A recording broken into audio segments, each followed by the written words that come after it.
If I tried to sell you a pair of leggings for $1,000, you'd probably think I was scamming you. You'd say that I was out of my mind and I was completely crazy. So why would you be willing to pay $1,000 for a high-end pair of denim, but you wouldn't be willing to pay the same amount for a pair of leggings? What is the difference here? Why are people more likely to pay thousands of dollars for high-end luxury goods, leather bags, sunglasses, suitcases, but this doesn't necessarily translate into the activewear space? In most cases, what we have to understand is most people do not wear their activewear as luxury pieces. They wear them to train in them, to travel in them, to sweat in them, to move in them. So the question here is, why does luxury work in fashion but not in sportswear? And what do the big brands do that are occupying that premium space like Alo Yoga, Lululemon? What do they do to be able to position themselves and charge a premium price? And the question here isn't necessarily how do we make our brand premium? The question is, why does sportswear have a different psychology than luxury activewear? Why does it have a different customer understanding of the product? And why does sportswear have a different way of earning value with the end user? That's exactly what we're going to be discussing on today's episode.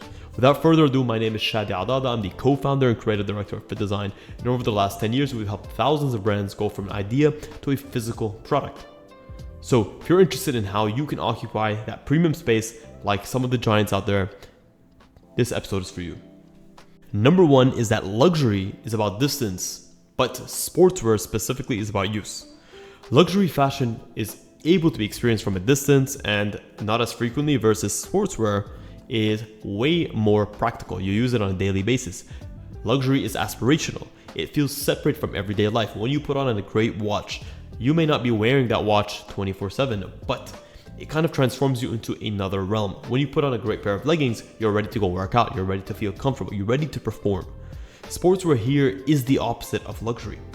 Sportswear has to be close to the body, has to work in real life situations. The customer isn't just asking themselves when they're looking at sportswear, does this look expensive? Is this going to make others think that I'm wearing something expensive? They're asking, is this product going to hold up? Is it going to be durable? Is it going to show sweat? Is it going to feel comfortable after an hour? Is it going to be something that I reach for time and time again? This is why going for ultra luxury pricing in a very close product that you use on an almost daily basis is very difficult. Because the more expensive a product becomes, the more the customer expects it to perform. They almost expect that $1,000 of value, almost like it's going to be expected to change the way that you perform, which in sportswear, there is a ceiling that we have to be practical. So if a product is just a legging, a sports bra, or hoodie, there is a price that stops feeling aspirational and starts feeling unreasonable to the customer because the discretionary value that they're getting out of the product is no longer there. Versus with a luxury item, who dictates what that discretionary value is off of feeling? Because they don't have to allow it to perform. You could get the same amount of practical value out of a Tissot watch than with a Rolex. But that discretionary value is where Rolex adds the value into the product, which a brand like Lululemon cannot, because there's almost so much aspirational value they can add to a very practical product. Point two is that sportswear actually has a practical price ceiling that's dictated by the market. $1,000 luxury leather piece can be justified because of its rarity, its craftsmanship, its brand status, the heritage of the brand.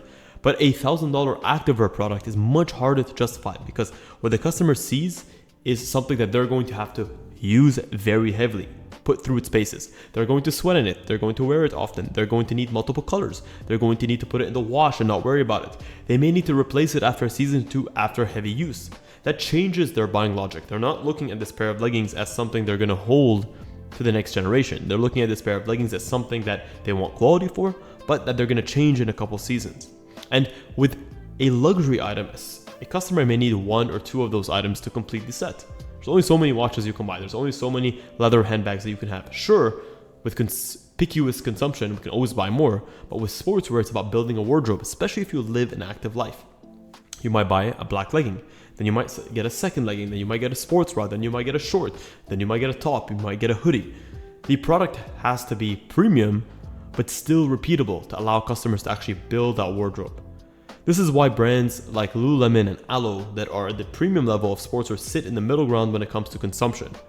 They're not cheap, they feel elevated through the materials, through the pricing, but they charge more than mass market activewear. The price ultimately still has to feel connected to how often the customer will wear the product.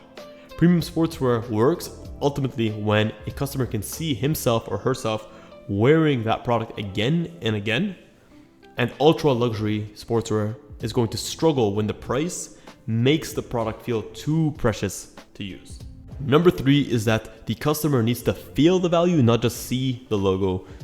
In luxury fashion, a logo alone can carry a lot of value because it has heritage, it has brand association, it has other people that are wearing it, which also transfers that onto you. The customer may and is willing to pay for the name, the status, the history, and the signal that it gives about themselves. In sports, where the logo helps, it indicates who the product is for, what sets it apart, but it cannot carry the whole product, because if the product doesn't stand on its own 2 feet, then customers aren't going to come back for more. If Lululemon didn't create great activewear leggings with great fabric, didn't change the name of the game, they wouldn't be who they are today. They got to where they are today, and they have to stay where they are by continuously creating superior product. They cannot just rest on the brand value and the brand equity. If they stop innovating, if they stop creating, if they stop creating durable product that people come back to time and time again, then customers will no longer have that brand trust. In sportswear, the fabric cannot feel cheap or pill. The waistband has to stay in place for a pair of leggings. The bra has to support correctly. The short cannot ride up. The hoodie can't feel cheap and distressed after one wash. The product has to earn its price, not through a one-time experience, but through daily repeated use. And Lululemon, like I mentioned, has built up that value over time through its technical fabric, its product innovations that we continuously use today. The product with sportswear has to feel functional enough to trust, but elevated enough to want. That's the gap that Alo and Lulu are exploiting. If it only becomes functional, it's a throwaway product. It's your Amazon, your Shein product. There are some great products on Amazon, some great dupes on Shein, but they don't carry any of that brand cachet. It's the best brands that know how to sit in the middle, know how to make you want the product, but also have the chops to back it up. Number 4 is that smart brands also push luxury around the product, not only into the product itself. So this is important, and I want you guys to focus with me. Smart brands do not only create a core legging or a sports bra and call it ultra luxury. Instead, they build a premium world around the product. And notice I'm saying premium, not luxury. They use better retail spaces, they have better photography, they have cleaner styling, better packaging, better product names, better color stories, they have a better website and retail experience, better community, better content. These are all the things that major brands like Lulu and Alo do to stay ahead of the game. This is how they raise their perceived value without making the core product impossible to buy. And Alo is a great example of this because a core brand, or the core brand, is activewear, but the brand world feels bigger than just activewear, especially now. It has wellness cafes, it has celebrity styling, it has studio culture, it has lifestyle pieces that build the value around the core product. And although a customer may not pay $1,000 for a pair of leggings, they might be more willing to pay a higher price for a higher priced coat or a bag or a cashmere piece or an outerwear item within the same brand world. This is where brands like Lululemon have been able to excel. They create their core lineup, but then they have all these accessories around them that have this fashion forward aesthetic and feeling that customers are willing to pay more for. Number 5 is that premium sportswear only works when the price feels useful. So what does this mean? The founders that are starting brands need to understand that premium doesn't just mean expensive for no reason. That's not how you create a premium brand. That's how you scam your customers out of their hard-earned money. Premium means the customer understands where the discretionary value that you're creating is being added. They understand why they're paying more. Maybe the fit is superior. Maybe the product is more flattering. Maybe the styling is more clear. Maybe the way that the product transitions from gym to errands works perfectly with the type of fabric, the type of construction, the type of styling that you have. Maybe the color feels more wearable, more unique, more authentic. Maybe the product page explains the actual product better. Maybe the retail experience, the customers, the educators that are there on the ground, giving customers the value, letting them know why they actually create and why they should buy product works well. I'll give you a personal example. When I go and I purchase a wardrobe every couple months, I tend to gravitate towards Lululemon specifically. Maybe if you watch this channel, you understand that I am a fan, not just for the brand's sake, but because of the retail experience that they give. When you enter into a Nike, you almost feel like the people there are selling you. They're there just to make a sale.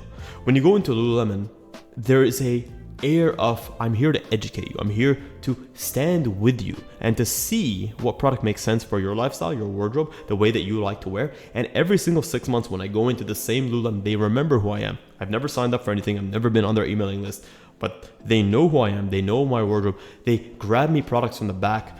They create this air of exclusivity for what?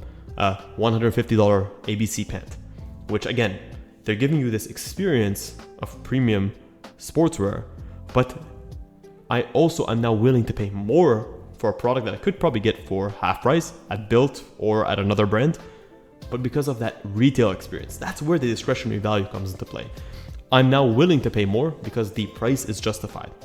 When the retail experience feels more justified, when the packaging experience feels more, when the whole brand experience feels more serious, like you're buying something perfect and buying something like that makes sense, this is where customers are willing to buy more. And this is why new brands struggle. They don't know how to create that air of luxury and that air of premiumness.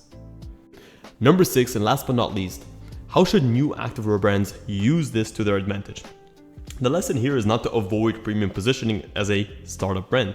The lesson is to stop trying to make activewear luxury in the wrong way. Don't start by asking, how expensive can I make this product? Start by asking, why would the customer use this more than what they already own?